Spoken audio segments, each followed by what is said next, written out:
Word. What's up, buddy? G'day. How's it going? You can probably turn the music up a little bit louder, maybe. We got a lot of people staring at us right now. I know. That's all right. You're used to that. A little bit, yeah. Especially over at the coffee kiosk at the lot, definitely. Welcome. Thank you for being here. Of course. So this is the first episode of this that we've done. Yep. So this is Basslines Banter. We are here with Lord Fascinator. We're over here at Kinfolk 90 right now, and we're just going to kind of get this interview started straight up. Thank you for being here once again. Of course. So tell me, what have you been up to this summer? We'll start off with that. Softball. Apart from the what, sorry? I said we'll just softball it in there. Well, okay, this whole year I've been pretty crazy busy. In February, I built a hotel room. I designed a hotel room near Gramercy in Manhattan, and it's an art hotel that has each different room is done by different artists, and I got invited to do one. I pitched them that I would do a physical manifestation of my subconscious. Oh, nice. And I went and did therapy and got the therapist to try and help me visualize my subconscious. Okay. Then I made this hotel room, and that kind of made me feel a bit nuts. And I went straight out. I was going to say, that's very, I don't know, like Stanley Kubrick or something of the sort, I feel. It got pretty weird in there. Also, that hotel, you can rent rooms for short stays. Okay, So I'd be like working on music. I also did a musical element to the room, a 24-hour original soundtrack. I'd be working on music and like 2 o'clock in the afternoon on a Friday, and I'd hear kind of crazy sex going on down the hallway, and it'd be someone on the seedy side. Yeah, someone with a short stay, like a 3-hour room. Anyway, I went straight out of that into starting to do videos and the release for my album. Okay, which then came out. And around that, I've done a bunch of touring, and I kind of finished that about a month ago. Got back to New York. No, maybe 2 weeks ago. Got back to New York and just been sweating. Sweating in the apartment. So hot over here right now. Yeah. All right, let's backtrack maybe, and because I know you just put out Water Sign, and we're gonna go ahead and maybe like, especially because this is a lot of it has to do with like being and living in New York. And a lot of this project, it seems, started kind of like when you were coming over to New York, right? Yep, it did. Yeah. So you moved here in what, 2012? Moved here in 2012. Yeah. And kind of upon moving, like how was like Fascinator and Lord Fascinator built, especially particularly from I guess being in New York? It was a reaction to I was in a band back in Australia that did relatively well. We had like a top 5 record, and we toured and played to lots of people, and but it was quite regimented. We had a major label and whatnot, and I think I just wanted to do something that was really fun.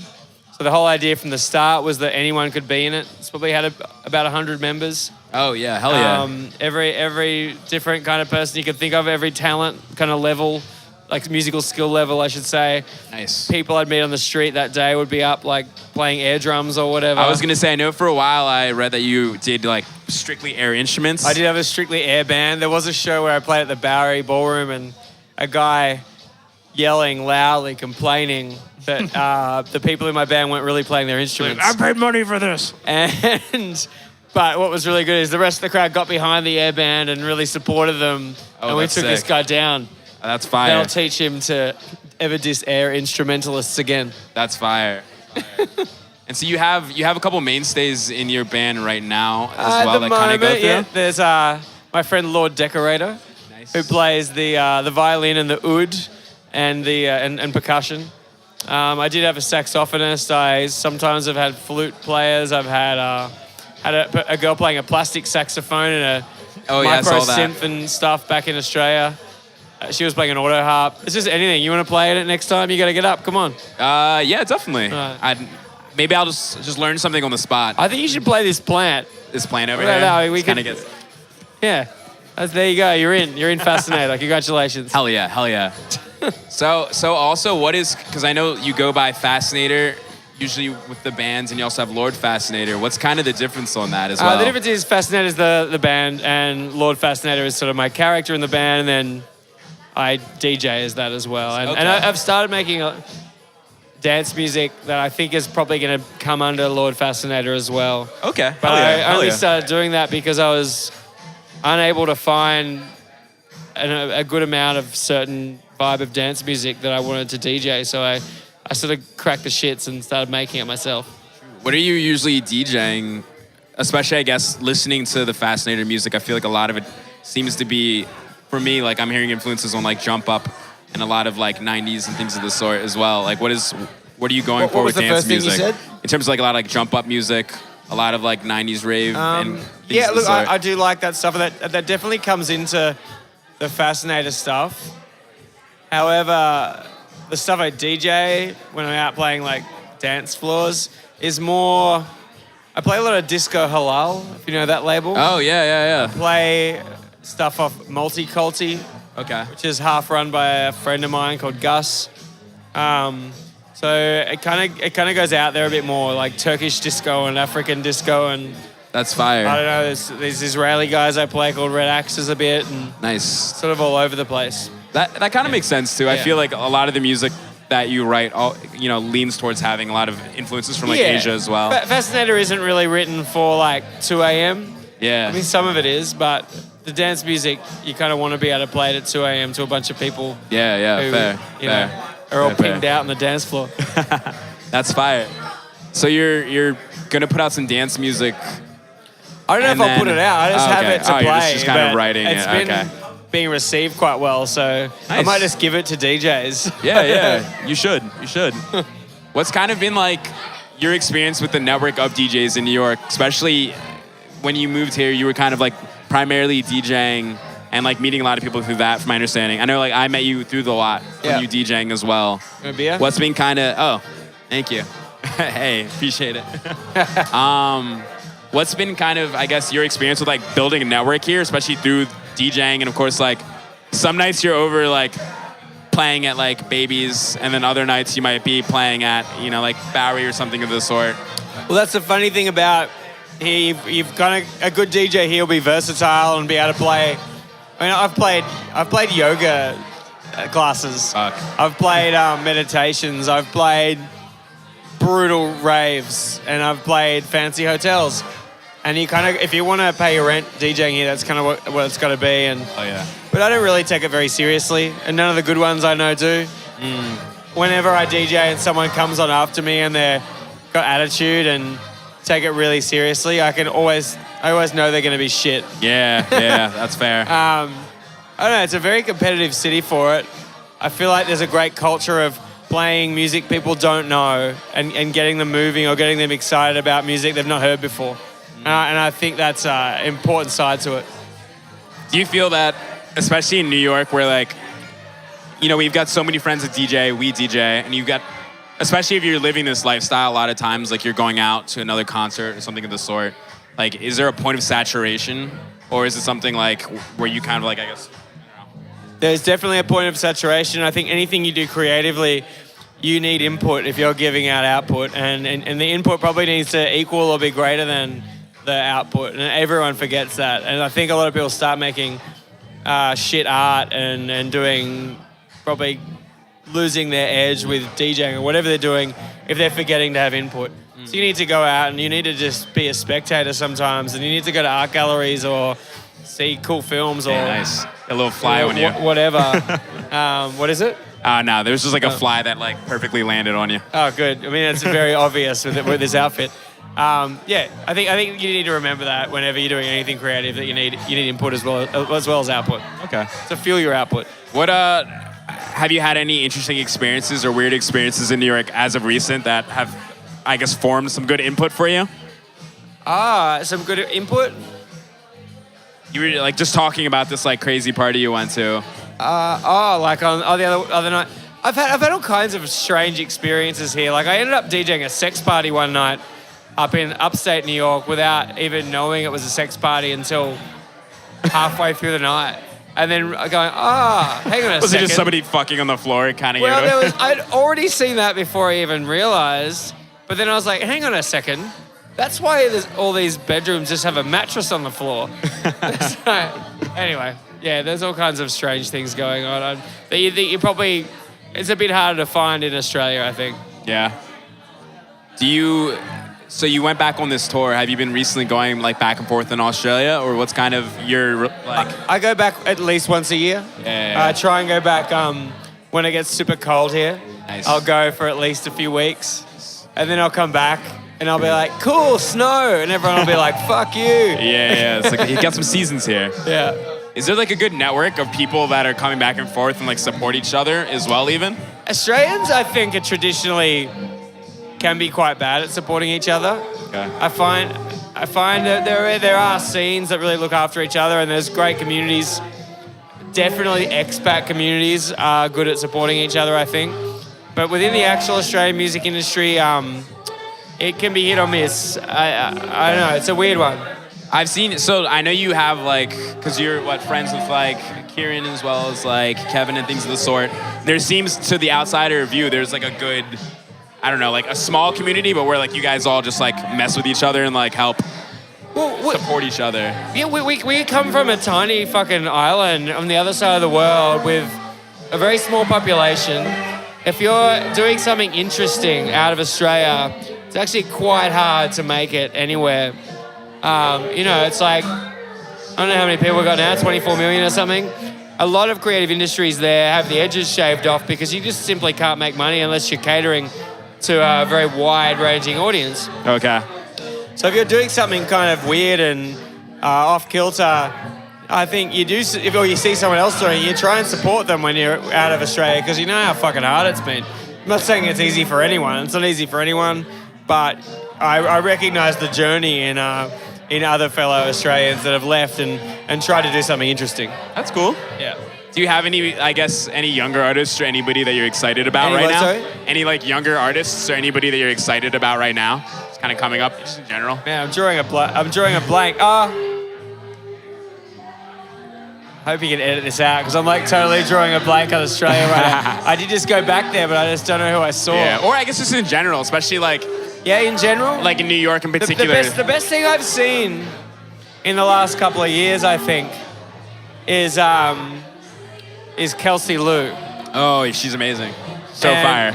She just gave me hope again, I think, that there's still these like extraterrestrials making art and actually getting support and noticed because I have known a lot of amazing people that haven't gotten anywhere. I'm glad that she seems to be getting somewhere. Yeah. I know an Australian I should mention is my friend Promised Land. Okay, all right.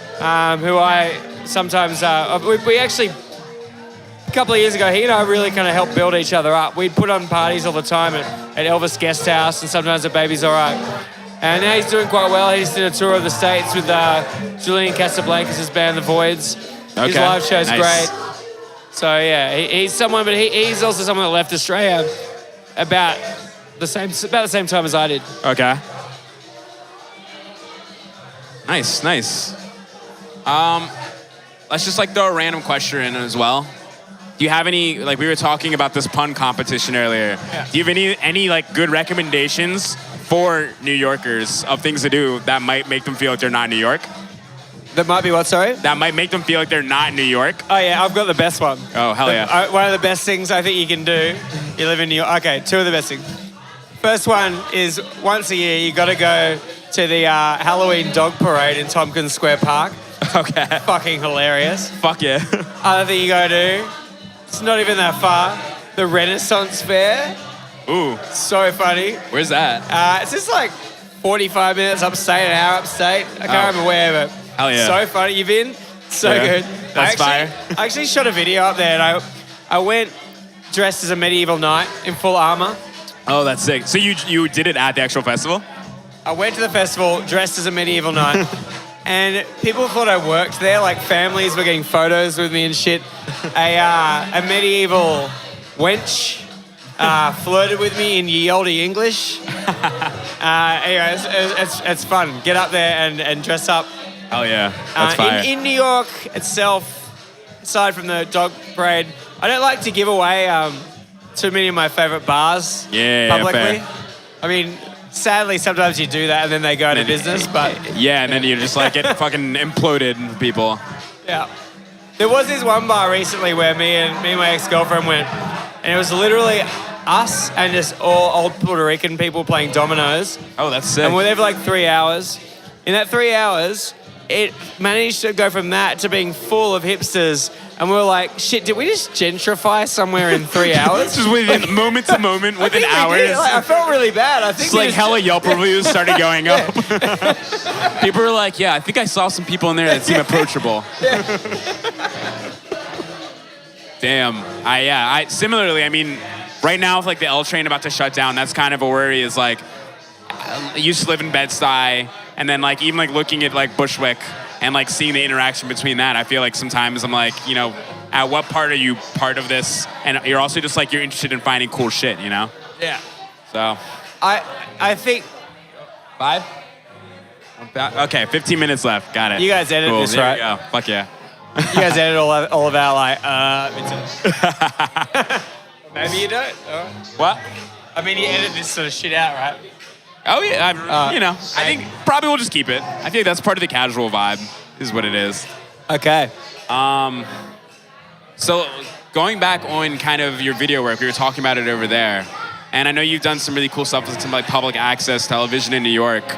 Can you that's amazing, actually. Maybe let's start there. Like, talk about that. Like, because I know you have a fascination with video as much as you do with music as well. Yeah, so, I mean, I wasn't anything to do with the video, like, production side of that. But I think it was through Promised Land's manager, I met this girl, Jeannie, who does a show on Manhattan Neighborhood Network Television. And that just doesn't really exist on the level of what that is in Australia. We've sort of got it, but not on that level. Like, that... Her show looks like Wayne's World crossed with Tim and Eric or something. Like it looks so mad legit. trippy, yeah. And so we went and I had for just this 1 week or two where I supported Tame Impala. I pulled together a band with a really good drummer and a keyboardist and Lord Decorator, and we did that show as the warm up to doing Tame Impala. And she only just put it up online, and it's fucking hilarious. But yeah, I make videos too that are.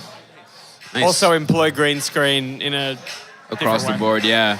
Are those usually further visualizations of your mind as well? Of my mind? We were talking about the hotel as well. You know what? Because you're talking about this character as well. Well, you could argue that all ideas come from your subconscious, so I would say yes.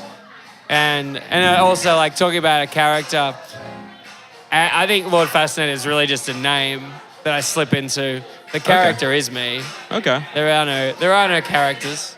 Well, not for me anyway. Yeah, no. Yeah. I mean, you're like a really genuine dude, and I think that's in New York. You approach a lot of people who, like, I'm sure you have people who are like, you can tell they're being performative, even in everyday life. Like, they're just kind of like the try-hard DJs we were talking about. If they just like, for whatever it may be, just like can't be themselves. And I think it's cool. You are larger than life, but you're also you, and that's like super clear. Thank you. And I have to say that I think it's dangerous, and I feel for people that do that, because I think if they get some level of fame or something, they're going to be stuck there. If that's their character and they're having to put this bravado, this character on, they're going to be stuck there if they get to a point where they have to maintain it. And I feel like that'd eat you alive inside. I don't know. Yeah. For me, anyway. Yeah, definitely. I mean, I don't know. Especially as creatives we were talking about, you spend a lot of time by yourself, you know? So, like, it's just you. You know? Spending a lot of time by yourself could be pretty confronting. Yeah, exactly. And tell me about your living situation right now. You said you're living in a studio, right? Yeah, so that band I put together a while back, that performance was captured of, which it was a really amazing group of people to play music with. The drummer in that band, he has this recording studio where I just recently recorded an album. Half that Fascinator band joined Florence and the Machine. So now that he's on tour forever. So I've moved into his apartment that's also a recording studio. So nice. I'm pretty terrible at piano. I just found his chart of piano chords, so I just put it there, and every day I'm just gonna go play some piano chords, and I sort of wake up and work on music. And that's amazing. It sounded like a dream, but actually it's been a really confronting time in my life, but I'm decided to make it work. Cool. That's cool. I mean, that's good. Growth is necessary, and I feel like that's what New York is. You can come over and rehearse with your plant. Yeah. I like that. Fuck yeah. You have to do that now. You have to play the plant. I'm so excited to do that. I'm very down to do that. I think similarly, like I personally have really been playing instruments for like maybe 4 years. What about plants? So, I don't know. It's about time you branched out. Yeah. Hey. Angel likes it. I thought of it and I couldn't leave it. Hell yeah. That's good. Let's just go back and like talk about the album you just put out as well. Just go ahead and like do a little promo on that. Cool. What do you want to know? I guess what's kind of the concept behind it? So it's what, Water Signs, right? It's called Water Sign, but the concept behind it is, well, basically I moved here. I had this like a whole lot of shit going on, then everything just fell apart. And I was kind of basically homeless for 6 months and had no money. The only thing I had going was this one DJ gig a week at Baby's Alright. Getting paid $50 most of the time. Oh, damn. Except for when the person after you wouldn't turn up and I'd play for 11 hours, then I'd get paid more. And during that time, I kind of collated just such a huge collection of music because sort of the brief, what I thought the brief was, I think it's a brief I made up in my head, was just to find the weirdest music I could possibly play there and get away with it. And then when I started writing, I had all this stuff to draw on, all these kind of different, I guess, grooves that I'd found in my searches. Basically felt like a degree in musicology I'd done just through DJing to drunk people.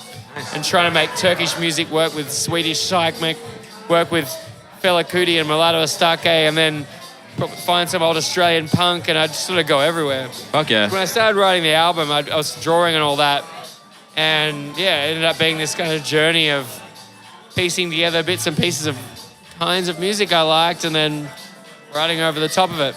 That's fire. Yeah. Has that been kind of your process across the board, or that was specifically for this one? No, up until then, no. Yeah. But now I just feel like I have albums and albums of music I need to make. That's crazy. Yeah. That's cool.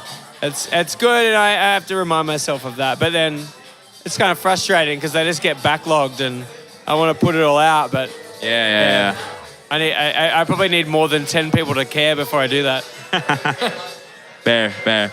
So what are you working on anything in particular right now as well? Am I working on anything in particular right now? So I just finished this album of love songs, which is which I did in this apartment in the studio.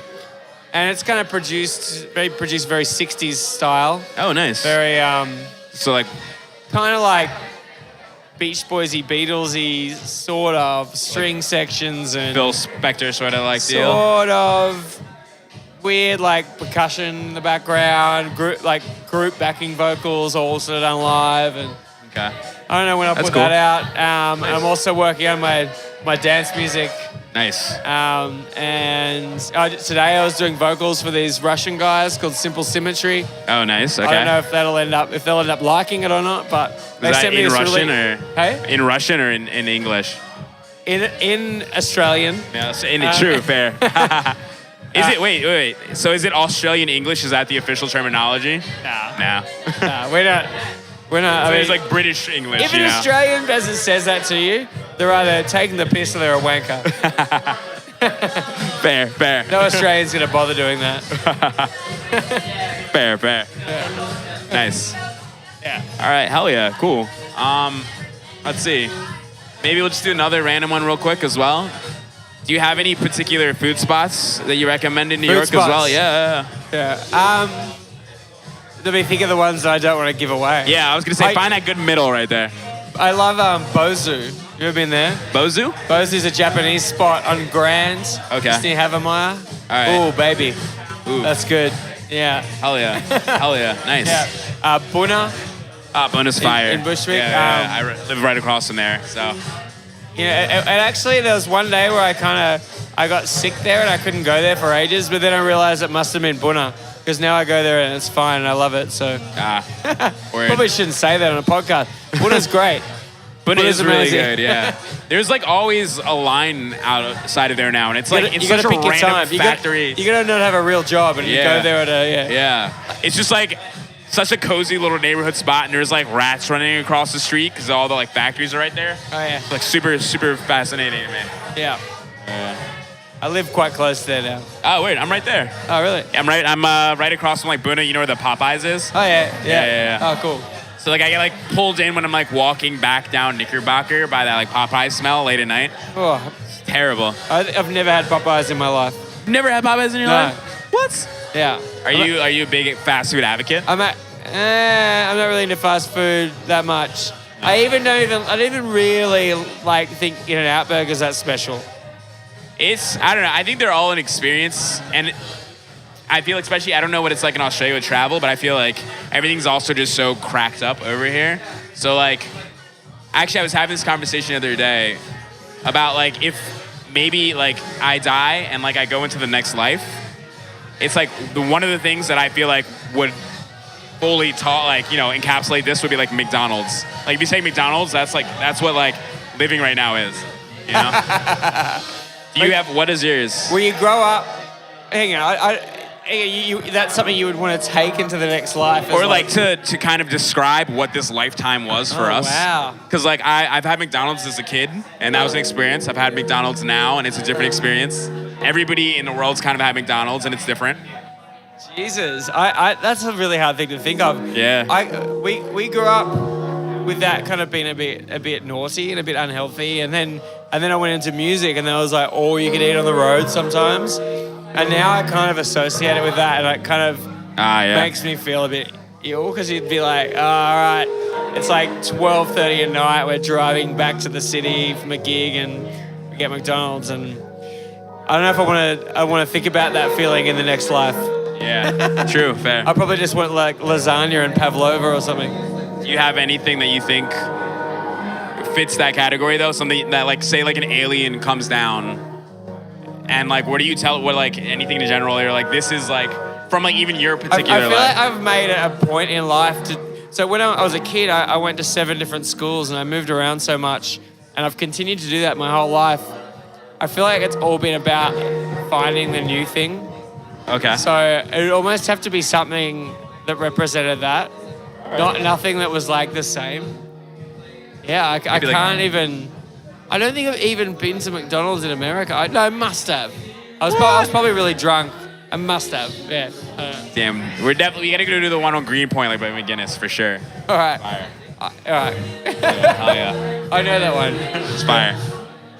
Okay, so I think we're wrapping up. We have like 5 minutes left. Cool. Angel's saying. So, one thing that we're doing, kind of to encapsulate the New York experience, we're giving anybody that comes on and hangs out with me a gift from a different dollar store around New York. Awesome. So we got you a dollar store gift. Oh, I can't wait. If Angel, you gonna give me the gift? Thanks. So I got this, I think yesterday in the rainstorm, and it seemed like it was pretty pertinent. Let me see if I can unwrap it and still hold my microphone. I haven't got a present in so long. Thank you.